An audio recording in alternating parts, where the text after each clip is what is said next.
مركز شرطة الجمهوري اليوم الموافق 19 من شباط من عام 2023 تم تسليم الطفل علي كاظم جميل إلى والدته السيدة جواهر عبد المحسين فهد، وبحضور ممثل من الفضيلة العليا لحقوق الإنسان، وكذلك حضور ملازم أول حيدر حيدر عباس من مركز شرطة الجمهوري.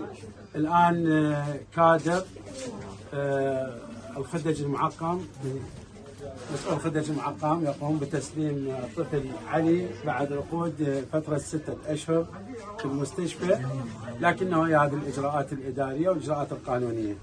أمانة الله ورسوله عليك. واخيرا الحمد لله والشكر رجع الطفل علي الى احضان اهله، نتمنى له الموفقيه ونتمنى له يعيش في كنف اهله عيش رغيد ان شاء الله. عادل حسن مرزوقي، المعاون الاداري في مستشفى النساء والاطفال. عيني كملتوا تواقيع؟